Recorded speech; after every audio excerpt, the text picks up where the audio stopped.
Okay, so in this video, we're going to talk about a second method for finding the derivative of a function at a particular point, using the same example, but using a different definition. So in the previous definition that we used, we imagined 2 points of a function, and we were taking the slopes of secant lines. So let me write the original method that we used. We had 2 points, x and a, and then we were imagining the limit of the slopes of secant lines approaching the slope of the tangent line. And in this case, what I'm doing is I'm using a similar definition, but instead of using 2 points, I'm going to imagine the space between the 2 points. And in this case, instead of x approaching a, the space between my 2 points is going to get smaller and smaller and smaller. And in fact, I'm going to be taking the limit as the space between the 2 points approaches 0 of f of a plus h minus f of a, and then instead of x minusing a, I want my space to approach 0. So this is the second definition that we're going to be using to find the derivative at a point of this function. So if I'm trying to find the derivative at x equals -3, I'm going to have f prime of -3 is equal to the limit as h approaches 0 of f of -3 plus h minus f of -3, and then that whole quantity divided by h. So this is the setup.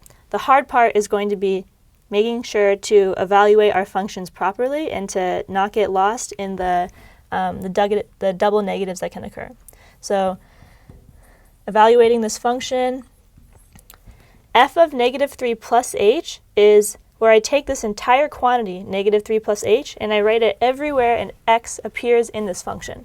So this would be -3 plus h squared minus 4 of -3 plus h, and then minus 1. This is just this part of the limit right here, and I still have to subtract this part. So then I have subtract minus -3 squared minus 4 times -3 minus 1. So this part was f of -3 plus h, and this part is right here. And then I'm still dividing this entire thing by h. So for me, this is the hardest part where I see students get confused the most, is how can I set up from here to here and evaluate my function properly. But at this point, we're just going to have some simplification. So simplifying this, I'll keep my negative out here, and I'll have 9 minus 6h plus h squared. And then this will become plus 12 minus 4h minus 1. And this whole thing will become -9 plus 12 minus 1, all over h. So every time I'm finding the limit, I'll be asking myself, can I plug in my value using direct substitution to find my limit? And at this point, I wouldn't be able to, because if I plug h in, I would get an undefined expression. So I'm going to keep on simplifying this until I can use direct substitution. So simplifying this some more, I have the limit as h approaches 0 of -9 plus 6h minus h squared. And then I can combine the 12 and the 1 here, so I have plus 11 minus 4h. And then this whole quantity right here, -9, it looks like I forgot there's supposed to be a minus sign right here.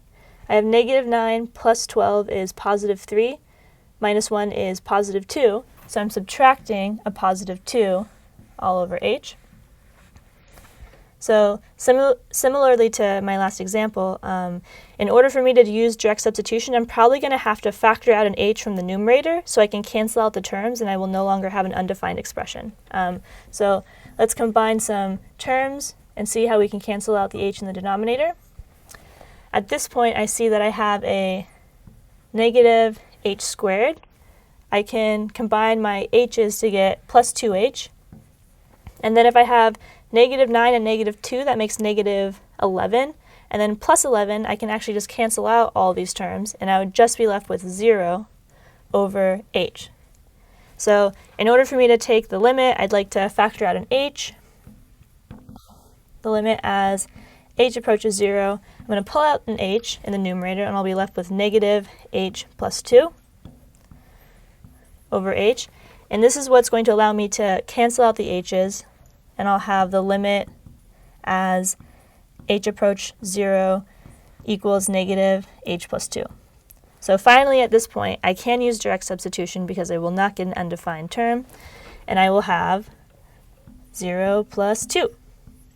And that's going to be my final answer. So in conclusion, the derivative